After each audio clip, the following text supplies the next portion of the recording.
This is iPads in education. Basically what I kind of wanted to show you today is just some quick apps that you can use for your own personal use in class. The idea behind the whole presentation was to kind of show you apps that you could use for your content. When I looked at the list of everyone in here, we have people elementary, high school, middle school, language, phys ed, so it's kind of all over the board. So I figured just to kind of show you some apps to kind of keep you organized, lesson plans, grade books, stuff like that. And at the end, there is some stuff for some content areas.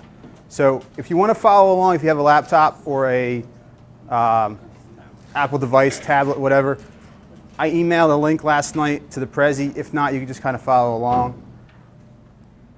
All the apps we're going to talk about today, you can use on any of these devices. iPods and iPhone are about the same size. They're kind of small. The only problem with them is, unless you have something to use or small fingers, it becomes very difficult. The iPad is right here. It's a little bigger and bulkier. If you're going to carry it around, it gets heavy sometimes. And the iPad minis, so can I borrow yours real quick? Are about this size. And the functions are almost identical to the iPad, it's a little smaller. So if it's going to be something you're going to carry around, you may want something like this.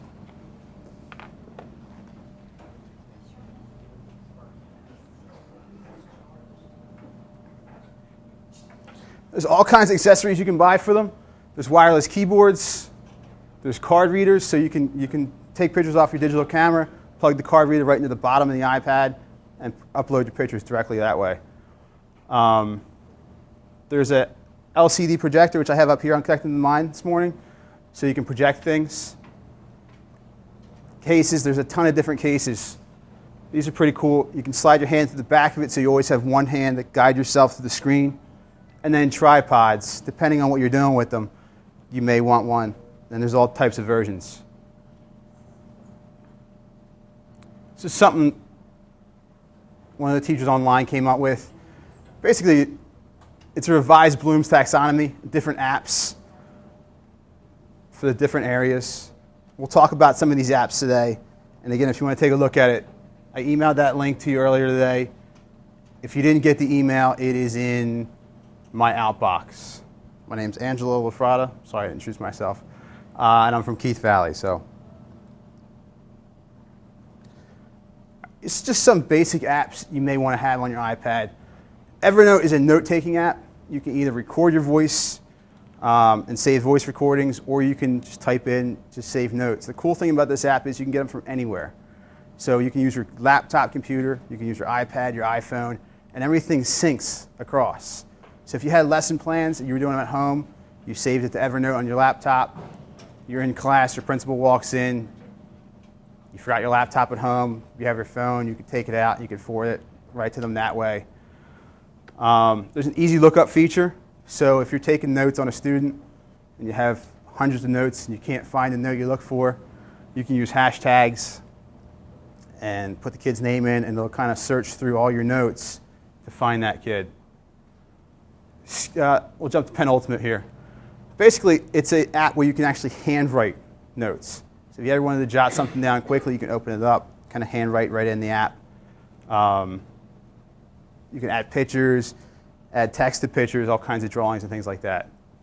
Sketch I really like, especially for phys ed. I've used it a couple times. But the issue I have is I have one iPad. It's my personal one. So to pass it along to kids, I don't trust too much. But what you can do is you can put pictures in there. You can modify pictures. You can use it for an assessment for a kid. You can make a cue sheet if I'm going to teach a skill, like throwing or kicking, and I can take a picture and put different cues in. So I'm going to show you that app real quick.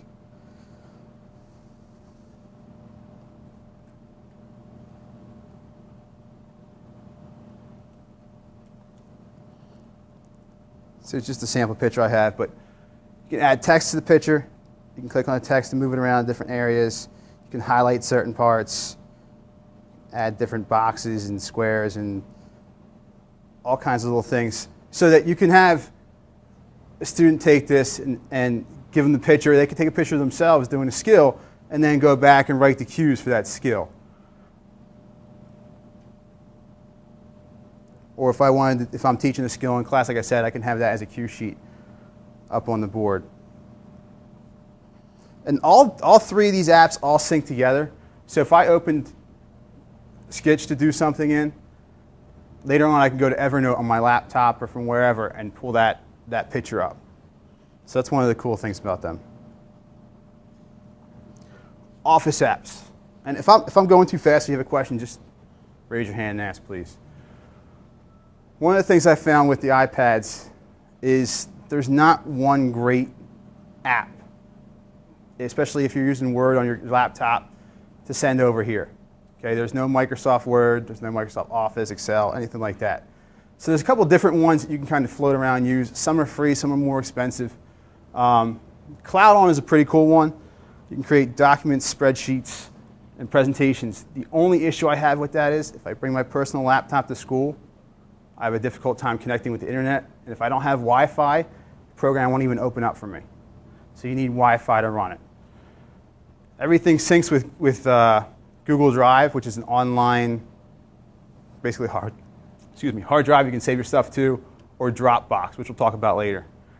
But it is the most user-friendly out of all of them. It's set up very similar to Microsoft Office. You can kind of go through and you have all the ribbon across the top and all the same settings. Documents free is exactly what it says. It's a very, very basic version. You can open documents up if you needed to, if you had it on your cell phone, you needed something. You can only do documents and spreadsheets in there, and you're very limited, so you can't do charts or graphs or anything like that. Again, it syncs with Google, Dropbox. You can hook it up to USB from your computer, switch files over that way, and all your documents stay right to your device you're using. So it's saved there. So if you don't have Wi-Fi, you're somewhere that doesn't have Wi-Fi, you need to get that file. As long as that file's on your phone, you can pull it right up. Whereas CloudOn, even if you made that document on that app, you couldn't open it up if you didn't have Wi-Fi. Hakudex is one I found the other day. It's pretty cool. It's presentation, so it's similar to your PowerPoints or your Prezis. Nothing special about it. The graphics are pretty cool. And then you can export it to email, to Twitter, send it to a blog, or you can export it to PowerPoint, open it in PowerPoint. Or you can link it to a website. Kids can go on and click on the website, pull it up right from there. And the last one is Numbers. This is made by Apple. All right, it's $10. It's a little pricey as far as apps go. But there's some pretty cool features to it. One of the features, and I'll show you, is that when you open it up, all your pictures come up as all your files come up as little thumbnails. So you can kind of search around to find the one you want. It's also listed at the bottom with the name. It's your typical spreadsheet, but there's other things you can do with it, which are pretty neat. So you have your basic spreadsheet view, but I can assign stars, I can assign point values.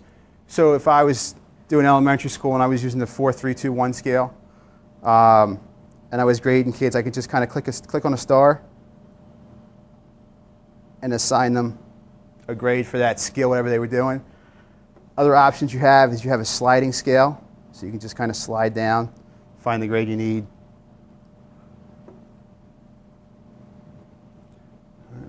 If you're doing attendance and you want to just have check boxes, you can just check into the boxes.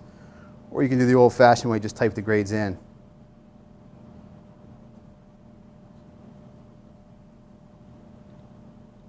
And when you hit the next button, it'll jump down. I didn't do it the right way, I'm sorry. But so that's an option too. Another way you can set it up is that you can assign a point value to those stars. So if I'm teaching a unit on soccer and I had a lesson on dribbling, lesson on passing, lesson on shooting, when I click the star, the grade will change.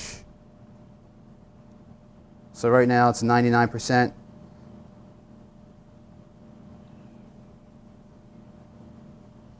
Doesn't like when I zoom, I guess. All right. So if I changed it there, the grade would then change. And the letter would also change then too. If I want to just do one student at a time, I can have all that student's information on the sheet. And same thing here. When I change the stars, The grade also changes with it, and then I can scroll down over here to see all the students in the class. So there's some neat features to it. Flipped classrooms seem to be a big thing right now, and there's a couple apps you can use to do that. Does everybody know what a flipped classroom is? All right. Basically, you create a video which you can put online or share in your class. And the idea is that the kids will watch the video before they enter class, so they get all the content. So when they come into the class, they have the content already, and then you can do some kind of activities with them, practice with them, some kind of assessment if you wanted to. I don't know if that's a great idea, but the idea is they already have some of that content already. So when you teach it again or you do some basic knowledge of it, they already have some of it. And the nice thing is if you teach it in class again, or you do an activity in class and they don't get it, they can always go back to the video that's on the website and they can watch it again. So there's some reinforcement there that they can use. I've used Educations before. It's a pretty cool app. Show Me and Explain Everything. Show Me is free and Explain Everything is $2.99. They all pretty much work the same. So here's my whiteboard. All right, as I'm writing things, I can also record my voice and switch frames, switch colors, whatever I'm writing. I save it, and I have the option to either start over or save the lesson. From there, I can upload it to their website. There's a lot of cool stuff on their website. Some of the stuff is made by kids. Most of it is made by teachers. Some pretty cool lessons. If you get a chance to go back and look at the slideshow, if you hit the example here, I can't get connected to wireless today. You'll watch, there's a lesson on math that the math teacher had done. It's pretty neat. I used an app similar to this for my volleyball unit last year, where I recorded some volleyball skills. We did the serve and the bump, the set. Videotaped myself doing it. I put it on the website. The kids went in before class. They knew what the next skill was. They watched the video, had all the cues and the breakdown and everything. So they knew what was going to happen before they got there. It seemed to work pretty well. The kids, it wasn't the first time they were hearing it from me in class. So they at least knew the cues and what was coming next, what I was looking for in class, and it seemed to help. Online storage. Okay? These are key with these devices because there's not much memory in some of them. 16 gigs goes pretty quickly when you start taking video and pictures and loading up apps. So these are all free. This is Google, and if you have a Gmail account, you can sign up for it, and it's right there for you. Dropbox is its own separate thing. You can sign up for them. And SkyDrive is an MSN product. So if you have Hotmail or MSN email account, you should have a SkyDrive. Dropbox is the most accessible to apps. So if you're in an app and you're doing something in iMovie or Coach's Eye or a different app, a lot of times you can export that, whatever you're working on, right to Dropbox. So you can pull it up on a different device, you can pull it up on your laptop. Problem with Dropbox is you get 2 gigs for free.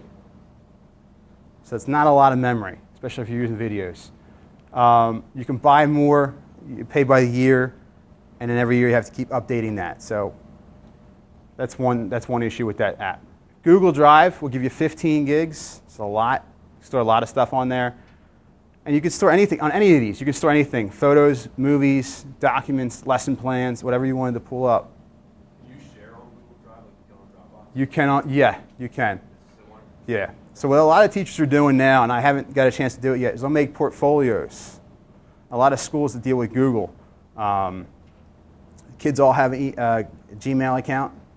So with Google, kids can do an assignment and they can share it with the teacher. Teacher can make corrections. And I don't know how familiar you guys are with Google, but there's actually, on the laptops, I think now on the iPads, there's actually, if you pull up a kid's document, there's actually a window over here where you can actually talk to the kid as you're making corrections on their paper, if that appeals to you. It'll also show the corrections on the website, so you can kind of collaborate with that student back and forth, which is a pretty neat thing. But yeah, you can share almost anything as long as the other person has a Gmail account. Professional development. I threw this one in there. I have not opened this app. I have not looked at this app, but if any of you would like to, it's there. So I don't know how good it is. I apologize. All right, and I have different accounts. So this is my professional account. I have other accounts where I follow sports figures and ESPN and stuff like that. This one I have a lot of different teachers, phys ed. I have some news stuff on there. But that's about as far as I'll go with that stuff. If you want to go into a chat, like Monday nights, it's a phys ed chat, and you can kind of go on, and there's questions that they ask. Everybody kind of responds to the questions. You don't need to be an active participant in those. No one knows you're there. Okay, so PE chat. This was last night. I wasn't on there last night. All right, it didn't work. But anybody who puts the hashtag PE chat in their tweet, it will come up there. So you can follow the entire conversation, what people are saying. One night they were talking about inclusion in phys ed, in health. So there's all different things. And you do get a lot of ideas. If somebody does something great that really worked out, they'll put it on Twitter, and they'll share it with you. You kind of go in, check it out, try it out yourself. You can tweak it, adapt it, see however it works for you. And I found there's a lot of good ideas. People share different apps that would work for you. So it's a pretty cool thing. I know there's some other sessions on Twitter today. But if you have any questions with it, please see me. And like I said, you don't have to go in and tweet things to people and get into the chats. You can just go in and just look. And no one knows you're there. No one's going to point you out and question you on things. They have no idea. So you can just kind of follow along. All right, different planning things for you. This is a grading app, and then there's 2 teacher apps. Easy Assessment. It was actually developed by a phys ed teacher, but anyone can use it.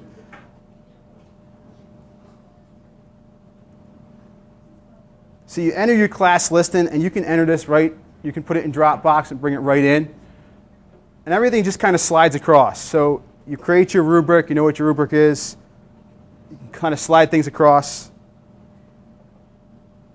The coolest thing about this app is you can take pictures of things. You take videos. If you're doing a presentation for students and they're up front, a lot of times it's hard to watch the presentation, grade them, make notes, give them feedback all at the same time. You can actually record the presentation, come back in here, add some notes up top, save the presentation, and then go back. And at the end, you can have a conversation with them about why they got the grade they did, eye contact, voice projection, all the things you looked for. Show them the video, and then show them why they got the grade they have. So you can either go through, click on the student's name, or you can just kind of slide through here.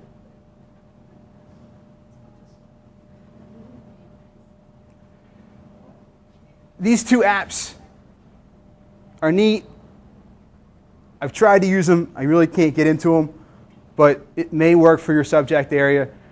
They both track attendance, brief lesson plans, not much other than we're doing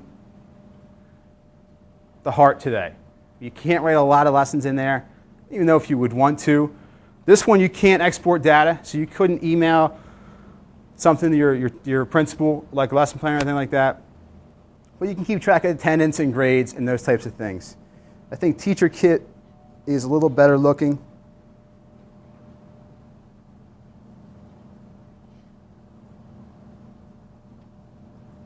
There's a little better setup to it. And again, it's free, so you get some advertisements in it. You can click your classroom, go in. You take attendance just by clicking on the names. You double click, that creates the person's absent. You can add behavior information in there. Someone wasn't being good. They were talking in class, they hit somebody, you can add that in there. And then there's a grade book, which does not sync to Power Grade or Power Teacher. But there is a Power Teacher app that you could use if you wanted to.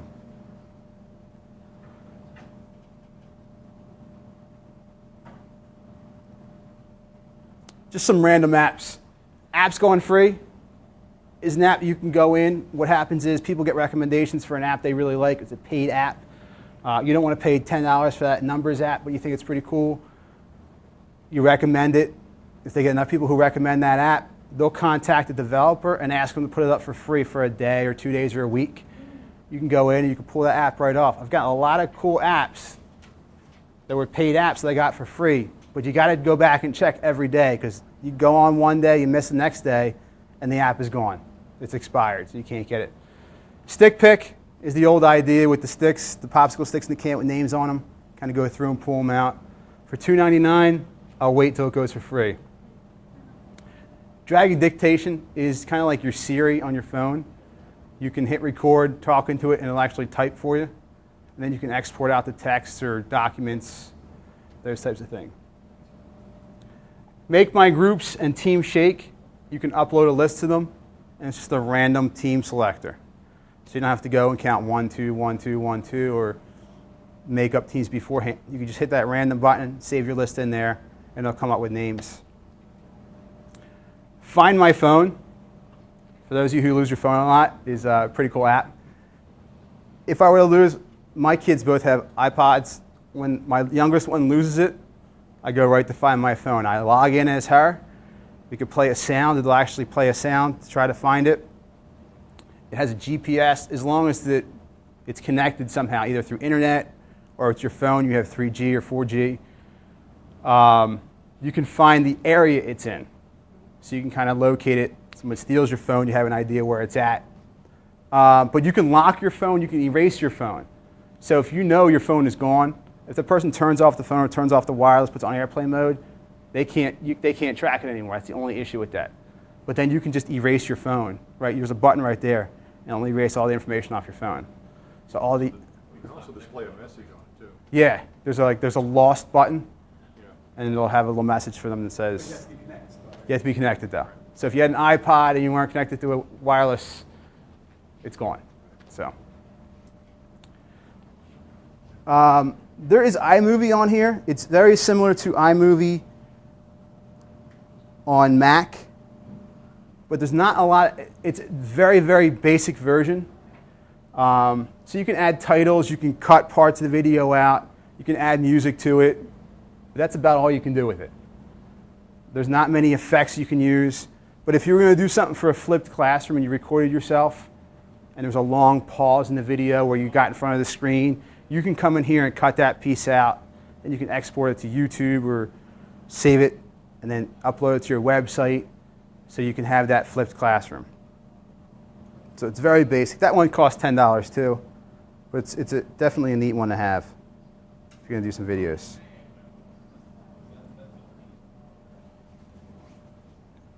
I haven't used these yet, other than with my kids, but it's another cool idea for assessments. They're all story creators in some way. So this one's by Disney, it's free. It's called Story Creator, and there's Book Creator. You can go in and take pictures off your iPad, and kids can actually add voiceovers to them, they can add text to them, so they can kind of show you different things. I'll show you one that she made in Story. Halftone is like a comic strip. So you can upload your pictures to the comic strip, and then you can add little titles to them.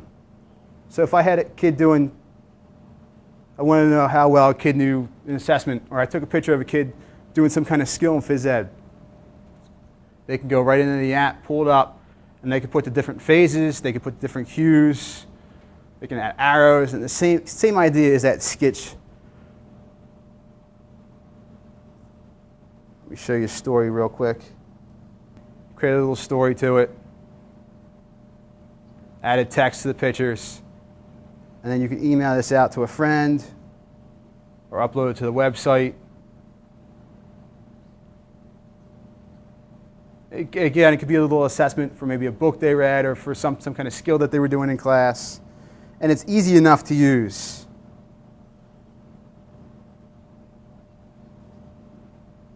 So another assessment, some more assessment ideas. Quiz apps. How many of you use clickers in your classroom? All right, this is basically kind of the same idea. Socrative, you can use with a desktop computer. You can use it with an iPhone, an iPod. So if you have a classroom set of iPods and you have wireless in the room, you set up an account as a teacher, either on your laptop or on your iPad. Kids go to m.socrative.com. That's the mobile version of it. They go right in. There's a classroom number you're assigned. So my number might be 12345. The kids type that number in. And then you can use it as an exit ticket. You can use it as a quiz. Okay, the kids put the name in it. It can be anonymous. And everything all the answers that they pull up come up on the screen instantly. So as soon as they hit send, it comes up. Now older students, high school students, they have their phones to them. If they're allowed to have them in schools, you can use that. Middle school and elementary, you'd probably have to have special permission. That gets a little complicated. But they can do it online too. So you can give them a piece of paper with that number on it. They can go home at night on their laptop or their desktop, type that in, and answer the questions on there. So it could be like an exit ticket, an entrance ticket, however you wanted to use it. Quizlet's a little different. You actually have to register for it, and the kids have to register for it. So with younger kids, it probably wouldn't work very well. But the middle school and the high school ages, it would work. It's more of a quiz type thing. And then if you wanted to go free version, and you had to kind of create it yourself, but you could use Google Forms, where you can kind of go in. My staff, we did that last year. And the kids can kind of go in and answer the questions. And then there's actually an app you can download for your computer that'll actually grade whatever those kids put in. So you're not sitting there grading each one. It'll actually grade it for you and send a grade out according to your key, which is pretty neat. Remind 101. Anybody ever heard of this? All right. Basically, it's a way to text your students, the parents, your team, without actually texting them. It's a one-way conversation. So you go on, you sign up for an account, and you can sign up for however many classes you have or however many teams you have. So let's say you teach math first period, second period, third period. You'd have a class for each of those. Okay? And there's a test coming up Monday, and you know the kids are going to forget about it over the weekend. So you can just go online, send a text, it goes right to their phone, and they can pick it up. They can't text back to you. They don't get your number. Like I said, you don't have to use your phone to do this. You can do it from a computer. What they have to do is they have to sign up for it, though.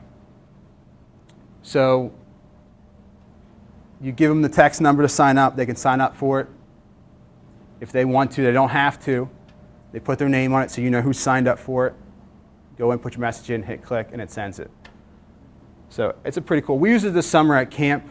It was an optional thing, but reminding kids on special days, crazy hair day or pajama day, or there's a field trip coming up, those types of things. And it seemed to work pretty well. The parents seemed to like it. Here's some apps by subject area. And I'm almost done. 2 more minutes and we'll get out of here. If you want to stick around, I can show you some of the different ones. These are pretty cool for elementary. Some of them maybe middle school. Sight words, you can actually put the spelling list in for your kids. You type the words in and you can actually record it. So for my little one last year, was having problems with sight words. We typed the spelling list in. She could go in, see the word.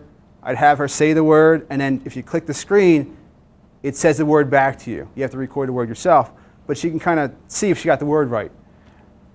Spelling test, same idea. Type the words in, it asks you the word, verbally asks you the word, and you have to type it in. And it keeps score of it, and they can email it to you, or they can send it to you. Jumbled sentences, there's a bunch of words, and you have to try to create a sentence. So that's sentence building. 10 Monkeys is a multiplication game. We worked with multiplication tables. Math Champ's another multiplication game. Inclusion is an addition subtraction game. Stack the States. It's about facts for the states. Bill Nye is obviously science. Let's Create Pottery. It's a virtual pottery class, which is pretty cool. Phys Ed UberSense is a video analysis app. You can video record, tape somebody, and then go back and watch it in slow motion. You can speed it up. You can add voiceovers to it, and you can draw on the screen, show them what they're doing right and wrong. And the cool thing with that is you can actually email it out to them so they can see it. Music, if you're teaching a kid how to play guitar and they're doing something wrong, you can record them, show it back to them, showing what they're doing wrong. Burst mode is a camera that takes hundreds of pictures in a couple seconds, and then you can stack them so they're all in order. Mind Snacks and Bosu are both foreign language apps. I downloaded the Italian version the other night and was having some fun with that. It wasn't very good. It's been a while, but they're neat. And then music, it's my weakest subject. I apologize. GarageBand is pretty cool. It's not as in-depth as on the Mac, but it's a basic thing that they could use. Or Music Tutor kind of shows them the different notes and things like that. So if you were to go and open the Prezi that I sent you earlier, or I guess last night, you can click on any of these and it'll actually take you and show you a little blurb about the app on iTunes if you want to see it. If you want to stick around afterwards, I can show you.